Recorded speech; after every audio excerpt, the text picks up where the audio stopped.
Selamat pagi, bersama saya, Cindy Raja.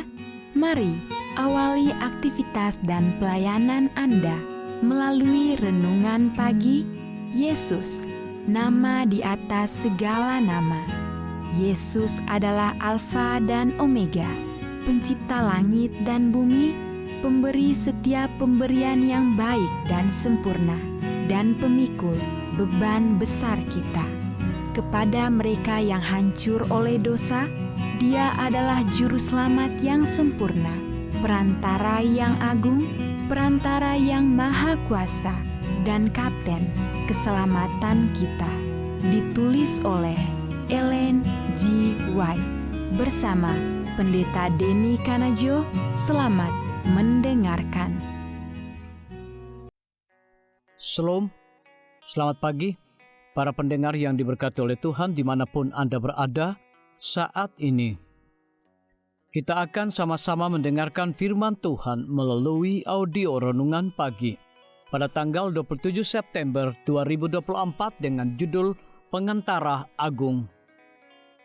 Sebelum kita melanjutkan bacaan renungan kita pada pagi hari ini, kembali saya mengajak semua para pendengar yang setia untuk berdoa bersama-sama. Bapa kami yang bersemayam di dalam takhta kerajaan sorga, terpujilah namamu ya Tuhan di pagi hari ini. Besar kasih setia Tuhan, Tuhan layak dipuji dan disembah siang dan malam karena Engkau Allah yang menjadikan langit dan bumi dan segala isinya. Di pagi hari ini kami sangat butuh kuasa Roh Kudus-Mu dicurahkan kepada masing-masing kami. Terima kasih Tuhan Yesus, ampuni kami Bapa, karena kami sudah berdoa hanya di dalam nama Tuhan dan Juru Selamat kami. Amin. Ayat inti kita terambil di dalam Wahyu 3 ayat yang ke-18, demikian firman Tuhan. Maka aku menasihatkan engkau supaya engkau membeli daripadaku emas yang telah dimurnikan dalam api.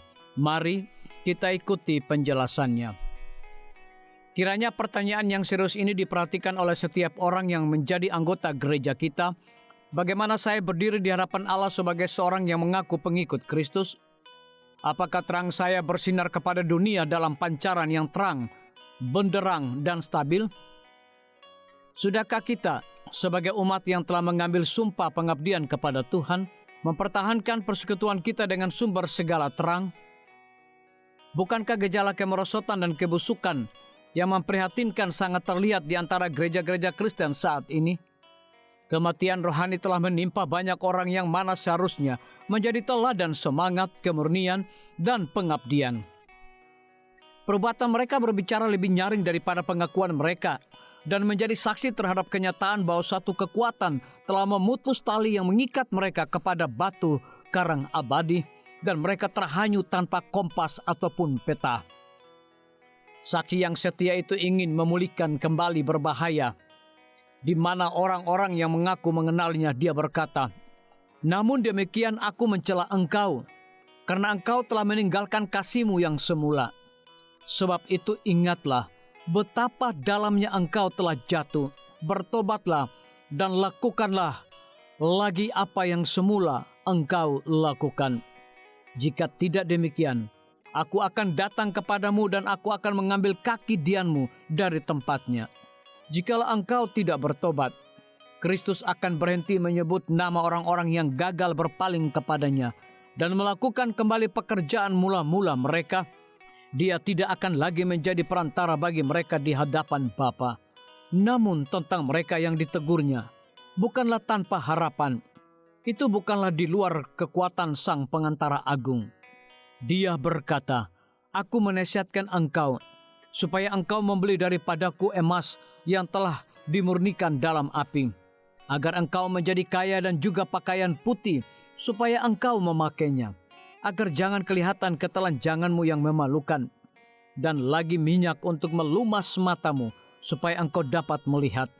Meskipun orang-orang yang melumas matamu mengaku pengikut Kristus berada dalam kondisi yang memprihatinkan, mereka mengaku pengikut Kristus berada dalam kondisi yang memprihatinkan.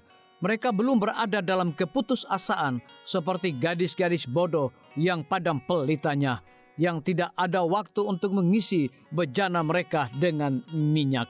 Ketika mempelai laki-laki datang, Mereka yang telah siap masuk bersamanya ke pesta pernikahan.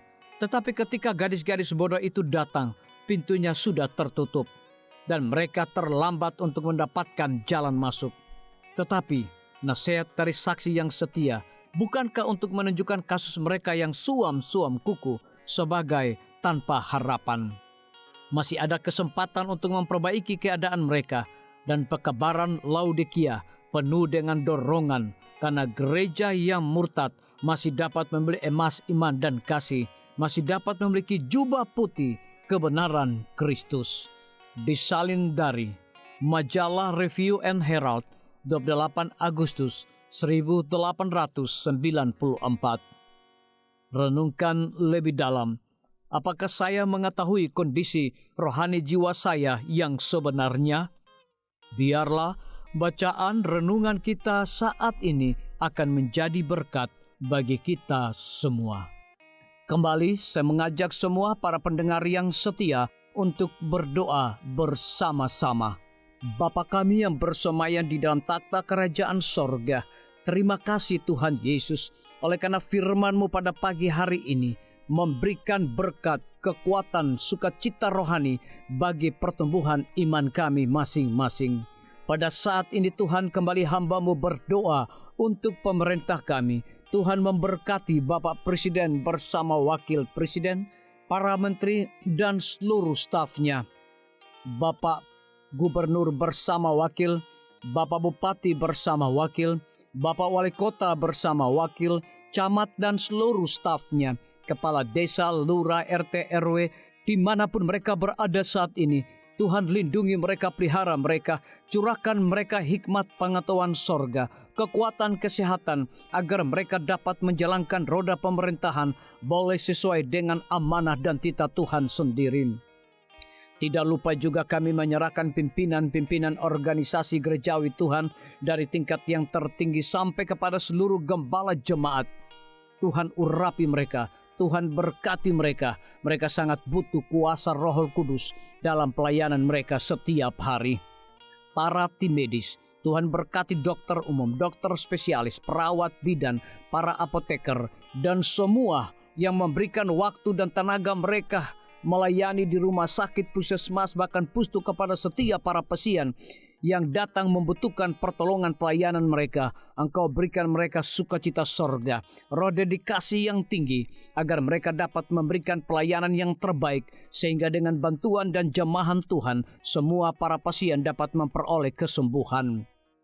Guru-guru, kepala sekolah, setiap siswa, mahasiswa, dosen, rektor di setiap lembaga pendidikan swasta maupun negeri, Tuhan urapi mereka agar mereka dapat mendidik setiap siswa maupun mahasiswa untuk memiliki nilai-nilai religius di dalam diri mereka masing-masing. TNI, Polri, PNS, wira swasta, petani, pedagang, nelayan, ojek online, saudara-saudara kami juga yang ada di dalam penjara, Tuhan hiburkan mereka, Tuhan berkati mereka, cukupkan kebutuhan mereka, dan berikan juga mereka sukacita senantiasa. Para pendengar yang setia yang berulang tahun saat ini dimanapun mereka berada, biarlah dengan bertambahnya usia yang Tuhan percayakan dalam hidup mereka, mereka hidup selalu bersyukur, berterima kasih, dan menjadi saluran berkat bagi sesama manusia. Yang berada di dalam kebimbangan ketidakpastian hidup, Tuhan juga berikan iman yang teguh kepada mereka. Terima kasih Tuhan Yesus, ampuni kami Bapa, karena kami sudah berdoa hanya di dalam nama Tuhan dan Juru Selamat kami. Amin. Demikian firman Tuhan yang telah kita dengarkan. Semoga hari ini menjadi berkat bagi kita semua. Sampai jumpa. Tuhan memberkati.